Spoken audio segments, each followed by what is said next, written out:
prevented me to play the potential that I wanted to be. Who knows what this is? I guess nobody does. Here, you want to take this and pass it around? What that is, that's my first shoulder replacement. Nice little scar there. That's my first one. I have a second one now. It's also God's plan for me. So I thought my plan was I was going to go play professional baseball. God's plan, much greater plan for me, was to come back here. In the midst of coming back here, I actually had fifth-year funding all set to go back to college. I tried out in Duluth, another tryout in Iowa. I didn't go to the shoulder issues. And my mom actually had a few brain surgeries as well, third and fourth year in college. So I didn't go to Iowa one, and I said, I'm home to take care of my mom. In the midst of that, I met my future wife. And they've been married 11 years now. 2 boys, 7 and 5. Some of you guys babies. And blew my plan out of the water. Much, much better. I'm like, God provided me amazingly with a loving wife, 2 beautiful kids. I thought about this years ago. I'm like, God, take my other shoulder. I don't, to provide that for somebody who doesn't even deserve that, it was amazing. So started there. Came back, did odd jobs, worked for Best Buy for 9.5 years. In the midst of having my second shoulder replaced 2 years ago, I asked my bosses, I'm like, they wanted to promote me. If I were to take this job, am I going to work longer hours, more hours, and worse hours? I said, yep. So I thought right then, do I want to consider myself more as a paycheck or as a father?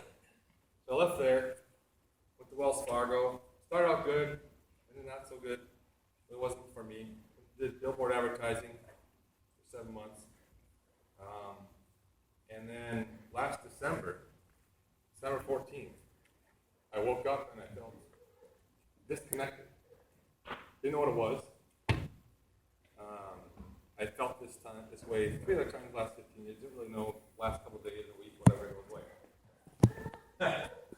Not this time. 2 weeks later, I was diagnosed with anxiety, some depression as well, and it's terrible. I remember sitting in the shower crying on my knees, saying, God, I can't handle this, take this away. And when you push a button, you got this, God, I know you got this, take it away. It doesn't work that way either. So in the midst of that happening, I started getting some real friends of mine that sent me daily devotional of Jesus Calling, which has been huge. You guys could tell me all day till you're blue in the face that God's with me. I'm like, yep, cool. It didn't really resonate with me. Started reading this, which was a book not written for me, but written for me, which is off. I soon realized that God had a much bigger plan for me. And this is crazy this week. Again, from when I was 10. So, anxiety is the first start off. I don't want to talk to anybody. Just leave me alone. Don't bother me. And it manifests in different ways. Finally, I just want to talk to everybody. So I went and talked to James on a Saturday. I said, James, I feel God calling me. I go talk to a big group of adults. I want to do it. Let's go. Like, I'm not sure if my name's big enough. I want to talk to this banquet next year. Let's go. I said, well, I should talk to the huddles first. I know. I think God's calling me to do this, but I'll go pray about it. Next day, I go to church. And you'll know my story. If my story can help one person, I want my story to help. I can handle it. And I sit in that shower. And if I didn't have a foundation of God, I could see where people commit suicide. And so I wanted to help anybody I could. So I heard that from James. Next day I go to church. One of the doctor friends come up to me and ask me how I'm doing and stuff. I say, I'm just feeling great. I want to talk to everybody. I want to help. It's like, yeah, high school kids need it. Going back to that plan and misbehaving and not really paying attention to your parents, I was bullheaded. I was stubborn. Like, God had a plan for me. I wasn't listening. So I was like, okay, 2 times God has said I should do this. I'm stubborn. I asked him about his kids. My youngest kid just finished his first year in college. really wasn't his thing. He deals with anxiety and depression. All right, God, 3 times, 2 days. Still, stubborn. I'm one of the most stubborn people you know. That's James. He's probably like makes a good rep, right? And next day, dropped my son off at school. Dropped my other son off at daycare. Daycare provider, in-home daycare. I've known him for almost a year now. He helped me coach T-ball, kids FCA. So a little plug for our kids flag football league. Signed up. And I've known him for almost a year. I never had deep conversations before. I can talk to anybody about have deep conversations until anxiety. So I told myself, I just want to talk to everybody. I just want to tell my story. I want to do this. It's like, yeah, my daughter is a senior at Mayo High School. Sometimes anxiety is so bad she can't get out of bed. That hit me. It's like, all right, God, I am one of the stubborn people you know, but even I can get this plan you got for me. So I left there, me again on the phone. James, let's talk. Let's go. So that led to talking to huddles and stuff, and it's been amazing. Not only for hopefully the people I sit down with, but for me, it's been a joy. There's one I was talking to Century, and James took some pictures. James, was I smiling? You were smiling the whole time. And not because I'm able to tell my story, but because it's able to resonate with people. It's amazing. You know, I started off, I was going to be a professional baseball player. Very self-centered decision to the point. But God's plan. You know, I was sitting up in Pine Island talking to a group, and one of the kids asked me, he's like, how do you know what God's plan is? It's a good question. I like you. It's a very good question. And I'm like, how old are you? 17. I'm 36. Just now figuring out what God's current plan is for me. I don't know what God's plan is for you. I really don't. For me, I found that getting in Scripture every day, reading the Bible, looking at Jesus' calling, and just being more with God, and not just, let's go to Sunday. Oh, hey God, how you doing? Go to Wednesday. Oh, once. Hey God, how you doing? And put them back. No, it's being with God every day. And realizing that God speaks to you quite a bit more than you realize until you're there listening. I was talking to the same kid in Pine Island. I said, I think a lot of people, and I'll hold myself to this, is that we all sit there and like, God, show me a way. God, what's the plan? What do you want me to do? Okay, God, show me. And we wait. Okay. Come on, God. What's the plan for me? And what I found with anxiety, first of all, I wanted to talk to people and help out, but also, I haven't taken a pill in for a month. What I found is that Scripture is my pill, which is nice, to know that God's always there. So know that, whatever you do, that He was there for me. I lost my train of thought for a moment, so it happens with anxiety. I'm tangential, I heard from Brian Koch. Yeah, it's not even a word, but it makes sense. Go back to, God's always with you. So I've made a lot of mistakes now. Really have. And it was really nice to hear quite recently that God does not expect perfection at all. But He does expect you to work at it and get better. I make mistakes daily. I'll always make mistakes. But am I learning from it? Is God seeing growth in me? And that's what God looks for in everyone.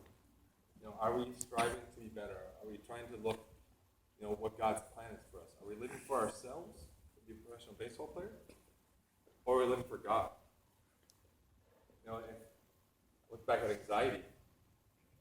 So I stopped taking a pill about 5-6 weeks ago, and I talked to my buddy and his wife and my best friend since kindergarten. She's like, no, that's the problem with me. A lot of people, I think, if they're cured. I said, honestly, I don't think I'm cured. I'll never be cured. But I want to experience that. I want to experience anxiety. Because right now, somebody comes up to me and says, I don't want to talk to anybody. Let's go talk, I can listen.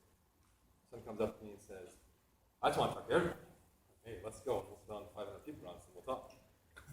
But if somebody comes up to me right now and I don't have an answer, I don't know what to do. I feel as though God has given me the strength through him to be able to handle that, to handle what he throws at me. Go back to Romans 8:28. God takes everything and makes it good for the person who's working for God. Not just a good thing. You know, a great day, it's a sunny day, it's beautiful. It's also the bad things. Who would imagine that having anxiety, some nasty, nasty stuff, would be one of the greatest gifts of my life?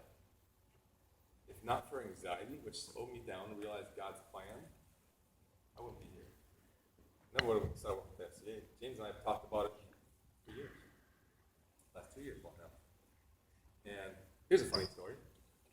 I'm not sure James really likes how we got to this situation, but we've been trying to go to the kids' flag football league for 2 years now, right?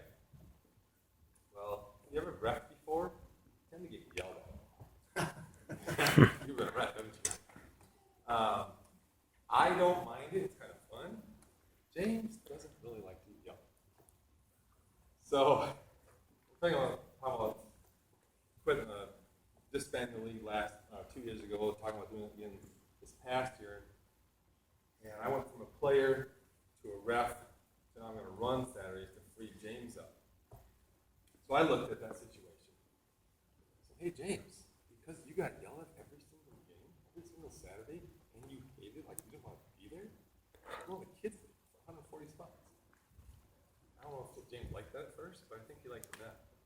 So God took the circumstances of a tough situation where he fought through it for at least 2 years, how many other years before that, into going to kids league.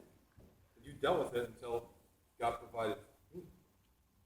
So look at all your situations. You know, God is always with you. You know, even when you make mistakes, God will be there looking for you, helping you. He's going to be there for you. Get in Scripture. Pray to God. Pray about the great things. Pray about the bad things. Because God is always with you. Questions?